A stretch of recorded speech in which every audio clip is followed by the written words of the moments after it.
53. Yeah, I do. Okay. You're on it. I was on with Jonathan Harris. Oh my God. Yeah, Dr. Smith from Lost in Space. Oh, you have a good one. Oh my God. And I'm sorry, go ahead. well, we had Jonathan Harris was playing this character who was a multi-zillionaire who was building buildings all over the place, and just, of course, and there's no disgusting people who've ever done that in this world. But we had to cast a wife for him, someone to play his wife, and I was at the funeral. There was a great voice actor named Bob Ridgely, and I was at the memorial service for Bob Ridgely, and Jonathan came up to me, and he said, "Dear boy, have you found a wife for me yet?" And I said, "No, we're still looking to find the perfect person." And then about 2 minutes later, a lovely voice actress named Sharon Mack said, "Oh, Mark, have you met Alice Ghostley?" And Alice Ghostley, remember Alice Ghostley? She was on Bewitched and all that things like that. And the two of them became like an old, we cast Alice Ghostley, and they became like an old married couple.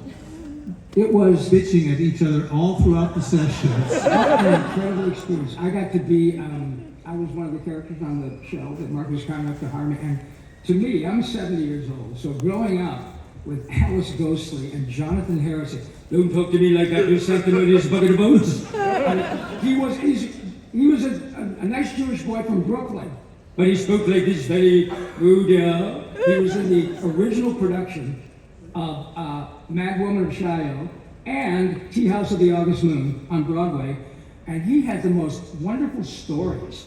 Because I think he probably passed away about 88 or so, and he was the same age as my parents. He had so many remarkable stories, but one of the most remarkable experiences about this gig, if you're lucky enough to hang around, is you work with people who you already revere, and originally was the same way. Now, Bob was the bluest guy I ever knew, and you guys would know him from.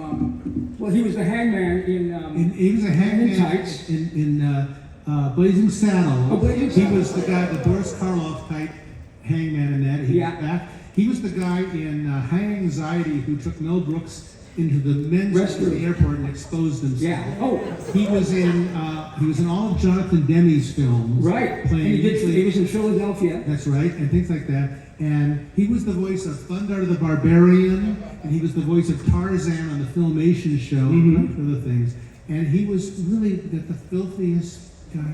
There's an audio cassette that plays around, or an audio that's around. Red River? Yeah, which is alleged. People say this is Don Messick and June Foray cussing and telling dirty jokes in session, and it's really Bob Ridgely and another actress. It's not June and not Don. But he was such a remarkable talent anyway. He played that producer in Boogie Nights.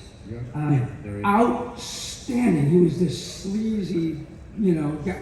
But boy, what a talent. And I took the train down here, and it reminded me that one year I was coming down here with my family for Easter holiday, I guess, and we took the train, and I said, "I'm going to go grab something to eat from the food cart." So I walked out of the car I was sitting in, and out of the blue, I swear to God, I hear, "There he is, Patty. There's the young man I was telling you about with the marvelous package." Now, I'm sorry, but that's exactly what he said, and I looked around, and Bob Ridgely, what was about 6'2" and 2 1/4, big man, he said, he goes, "Right here, young man, it's me." In front of a whole frickin' passenger car, and his wife, she, "Come over here, young man," and as fearless as he was, the only time I ever heard him get in trouble was B.J. Ward. We were in a session once, and B.J. said, "Bob, stop it." And he was hurt. I mean, he was just, "I'm so sorry. I'm so sorry." I promise I won't go any further, but my goodness, Bob Ridgely. When he was close to passing away, I had visited him, and he was almost unconscious when I was there in the hospital. And so I left him with a limerick that would suit Bobby, and I wrote, we had the same agent. "There once was a Ridgely named Bobby, whom I met in the SBV lobby. As he pulled down his pants, he started to dance and said, "Hey, everyone needs a hobby." So we miss you, Bob. Thank you.